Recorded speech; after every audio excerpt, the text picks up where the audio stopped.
Hi everybody, what is up? I am Lady Stars of Fire. My real name is Michelle Espinosa, and this is the weekly healing messages for June 4th through the 10th. Now, I call it the healing messages if you've never seen the video before, simply because that's what I'm asking for. I'm asking for guidance and counsel that will help move us all, any who watch the video, forward in the most positive ways. And I give you whatever information I've been given from Spirit, as well as the Rune Cast, if I did a Rune Cast, which I did, and the astrology. Now, I have a lot to say, so I'm going to try to put it all on one video, but if it's looking like it's going to be too long, then I'll make a second one for the astrology, and you'll know, as I know, basically, if it's going to have to go on to 2 videos when I make this. Because there's so much to say about the energy that's coming in, as well as moving forward, just plain and simply moving forward throughout the rest of this year. Let me start off with just backing up for just a moment and reminding you, if you've been following me in any of the videos, that I said in the beginning of the year, I always do a video that kind of gets us starting off in the beginning of the year.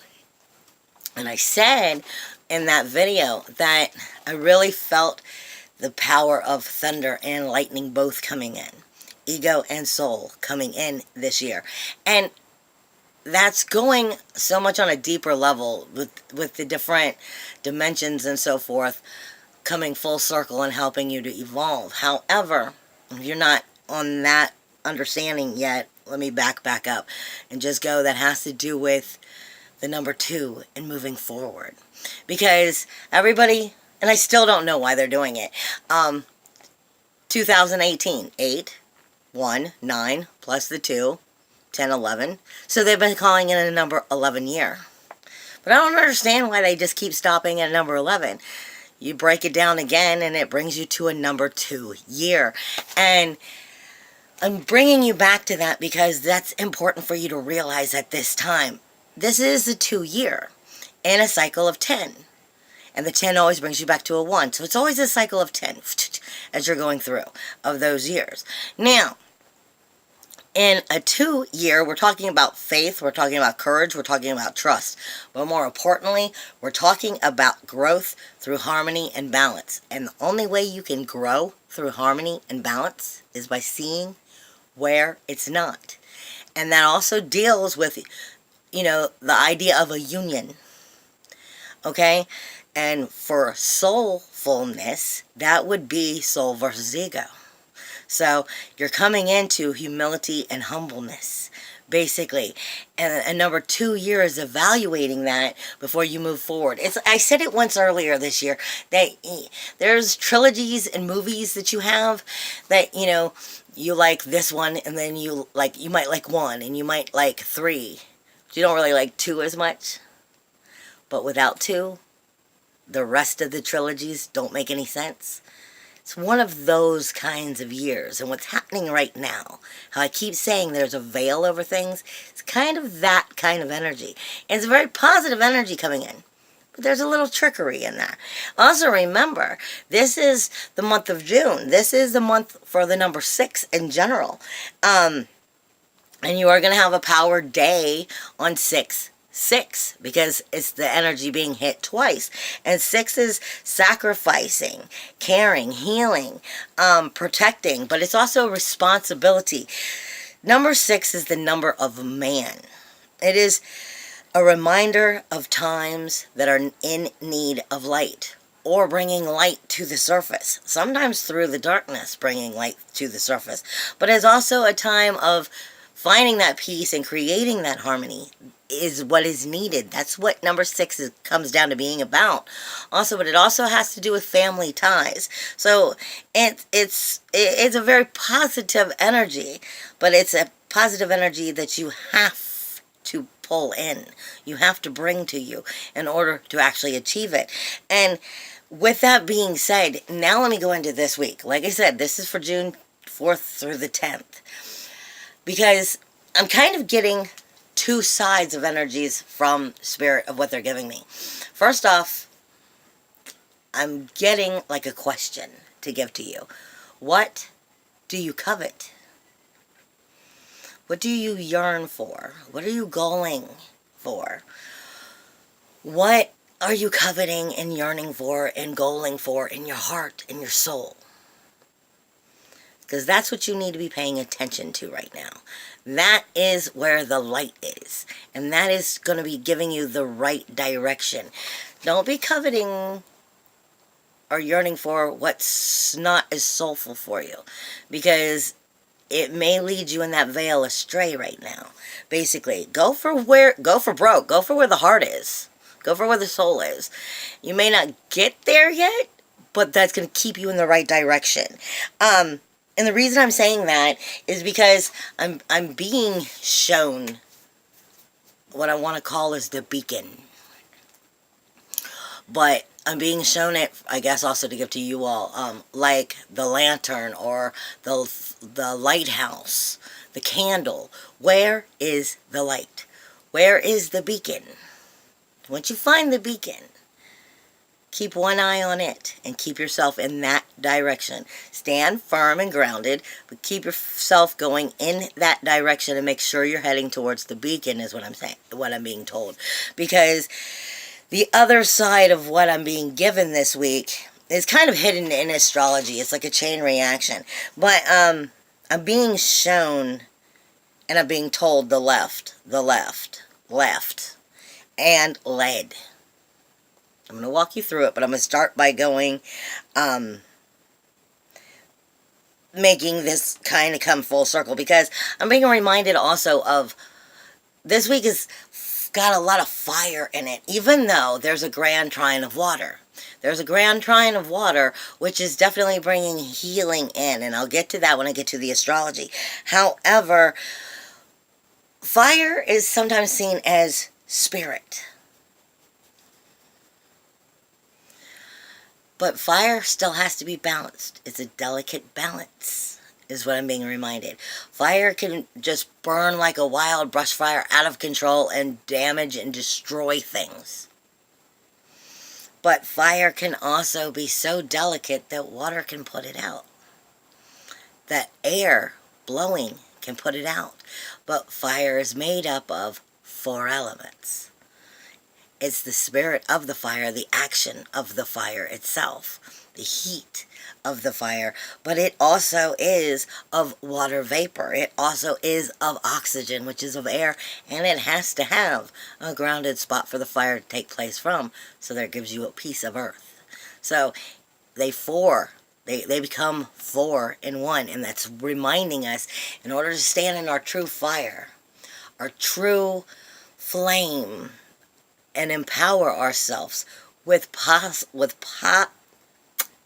positive flame, fire, energy, you have to have balance. Because it can burn out of control, or it can completely be burnt out. And that's important for us to understand.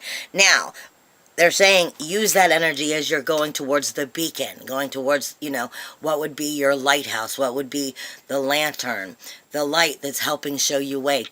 Show your way. Keep yourself in that fire energy, but understand the balance is needed as you're going that direction. Because I am being given left. Left is a lot of different things people misunderstand. The word left actually in Latin means sinister. In the Bible, the left also speaks of sin, going the wrong way, doing the wrong things, but it also speaks of the body. And that reminds us that also, that also reminds us that, because I keep hearing over and over again, it is not of my blood. It is not of my blood. That's ego, honey. The body, the flesh is ego. The flame is a mixture between that soul and that ego, is what they're trying to teach you. And understand that, because left also speaks to us of what is left behind, or what remains from what was. This is about moving up, but there is that trickery of ego in there. And they're saying not to misunderstand that. It speaks to us also of the material world as well as the physical body itself. Now, with that being said, the lead that I'm being given, I always have my notes. With the lead, I'm being given lead, like iron, tin, lead. Lead is ruled by Saturn. Rules, walls, and boundaries, darling. But in astrology, you'll understand this a little bit more, because in the astrology, I'm literally seeing the symbol for lead. I just see lead in the astrology, and it's a chain reaction that may not be put together unless I put it to you exactly the way I'm doing it in the video for the astrology, as well as this one if they go together. I'm still working on that. But lead speaks to us of Saturn. Rules, walls, boundaries. But it is also closely related with death and transformation. That's what this time period is. It's, like I said, it's a resetting that's going to be showing itself more near the end of the year. Like sometime between September, August, November, and December, it will start to be showing itself. But the resetting is starting to take place now to put us in those right directions. And this will be a transformational energy. Like I said, we are seeing a veil over things right now. We are not fully seeing them for what they are. And we are being given that hopeful, good energy from hopeful healing, ascending energy that's coming out of that water trine. But there's parts of it that we're not meant to see just yet. And lead is reminding us. It deals with those rules, those walls, and those boundaries. But lead actually speaks to us of impurities. So that's saying parts of ourself are impure parts of ourself, of our ego. Parts of ourselves we don't necessarily want to see and admit to are surfacing. Not because you're bad, but because it's helping you to understand what you need to heal and change in order to move forward positively as that reset really truly takes place. And that's going to deal with, like I said, Chiron when it goes in retrograde and then jumps back into the 12th house and then jumps back into the 1st house and really resets. As well as Uranus at the end of the year when it goes retrograde. And it stays retrograde for a while, but eventually it'll jump back and start all over again too. Those two are very powerful players right here.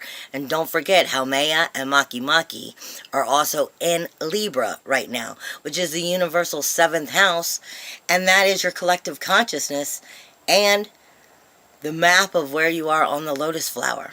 In the mud, breaking through into the water, or actually blooming. They are taking place in the 7th house, questioning pretty much everybody a little bit. And they are asking you where you are on your collective consciousness, where you are on that level of the lotus flower and the reblooming. And it's dealing with every relationship in the world coming out of 7th house Libra. Harmony and balance. Like I said, number 2 year. Now, with all of that being said, this has to do with some impurities are surfacing. Not just of your own self, but of others. And you need to remember that and have mercy this week, too. As you're remembering that, because these impurities are rising because they need to be cleansed. They need to be removed. It's that simple. Now, with that being said, runes this week are Nathis, Kenez, Jera, and Induus. Induus is where we're heading for. It's the goal here.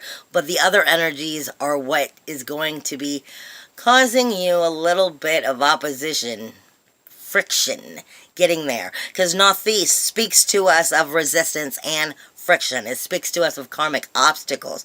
It speaks to us of realizing also that inner strength that you didn't know you had was always part of you. You just had to come to learn that.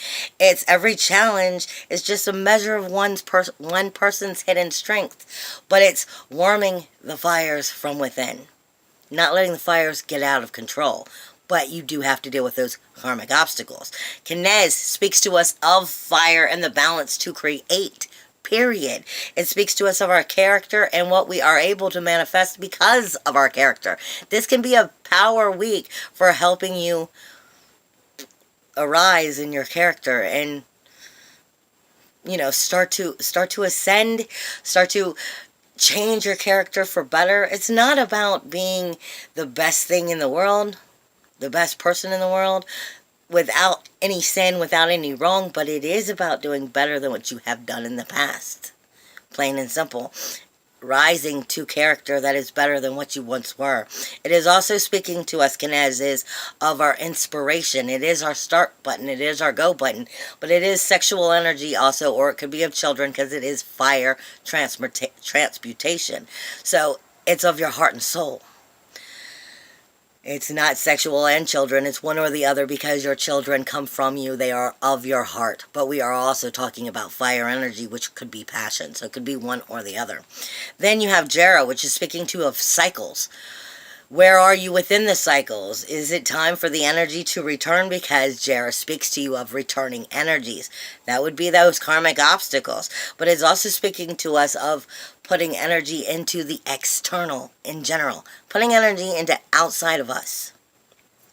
And into us reminds us of our four. Point blank. Our emotional, our mental, our spiritual, and our physical. And if those four are not in balance, then babe, you are not in balance. And you need to be in balance for the fire. To stand in your fire as you start to make these changes, you need to be in balance and make sure that you're following your beacon. Not the lead and not the left, is what they are saying. Okay, now with that being said, it also speaks to us of finding our inner nourishment, giving ourselves our inner nourishment, but this is definitely a time, a necessary stasis for inner focus. Inner focus on what it is we truly want. Like I said, what are you coveting? What are you yearning for? These are the questions that are going to be starting to show themselves this week, and you need to be honest with yourself so you can move forward in the right way. Now, as I get into astrology, first off, do not underestimate Gemini, universal third house, because it has Sun and Mercury in it. Do not underestimate that energy. It is a very powerful energy. Sun and Mercury is your core energy. It's the core of who you are. It's also how you're seen, how you're viewed. In Gemini, you're seeing both sides of the picture. Gemini is the two faces. It's not saying you're two-faced, but it's saying the two energies. It is communication itself. Mercury is in its home place. So Mercury is very comfortable here, and so is your core. Because they're sitting closely together. They're definitely full of energy. You are feeling good. Make sure you're feeling good for the right reasons, not egotistical reasons that will turn around and make it go bad. Do not underestimate. This energy can, like I said, help you build your character or just as easily destroy it. And that is one of those areas where you're given free will. Free will's a fucking bitch. Sorry, but it is. You're given every option to climb the tree or every option to hang yourself in it. And this is one of those times that you're going to see that coming up. That's why I'm saying please do not underestimate that energy, because that energy of Gemini and Sun is squaring Chiron in Aries. Squaring means this is a challenging time. This is an uneasy time. Your wounded healer is trying to get something through to you that needs to be healed. And your ego may not want to hear it. And this is why I'm saying that. Now, you have a Grand Cross, water elements, all week long. And that is, I'm sorry, no. A Grand Cross comes in on Sunday at the end of the week. You have the Grand Trine. At the very end of the week, I'm saying it so I don't forget. The Grand Cross is of all elements. It is Sunday, the end of the week, and it will be Uranus and Taurus speaking to the North Node in Leo, speaking to Mars in Aquarius, and then also speaking to Jupiter in Scorpio. This could be a positive energy as long as you don't let yourself go completely batshit crazy and just think, like you're the superhero. Because Mars energy can give you, Mars energy in Aquarius is incredibly abundant. Aquarius is where you're ready to take on City Hall. You are the superhero. Period. Aquarius and Mars energy is you are the superhero. Jupiter is higher knowledge, but it's also coming in the area of Scorpio, which is emotional energy, but it's also It's also fertility. It's also birth, death, and rebirth. It's coming in higher knowledge as well because it's Jupiter with abundance adding to Mars's abundance. The North Node is asking you to move forward, to learn from what didn't work, and don't do the same stupid shit again and move forward, basically. But Uranus here is helping you to stand firm on your own. Your independence, your individuality, your uniqueness, your freedom. This is a positive thing as we come to the end of the week on Sunday. But it's in Taurus, so it's also going to be speaking to you of standing in your fire, your self-worth, and your self-esteem. Now, I say that as a reminder now, but I'm saying it because it's important for you to know that, because we're going towards that energy. Remember, we're also going towards, I believe it's the solstice. Okay? Energy is lifting. And I'm being told the following week we are going to be seeing the psychic energies lifting as well as growth within them and your intuitions maturing, growing within those energies. Basically, I'm seeing them coming up on Saturday and Sunday and Monday next week. Sorry, that's the way it works. Anyway, challenges, though, for this week. And I go straight into challenges because it's the chain reaction that I'm talking about. And I want you to understand that because it's not necessarily positive or negative. It starts out sounding positive. But there's that swing that's hidden in there is the way that, like I said, it's that fire, the beacon. Make sure you're going towards the beacon, not to the left, not to the sinister side, not to, it isn't in my blood is what I'm being told, where the flesh is, where the ego is. You're more than just human. You're more than just a body. You're a soul. Step above that. Step out of that third dimension and start realizing it, because that's where we're going now. You were asked to go back to that third dimension temporarily because that is the physical world, but now we're being asked to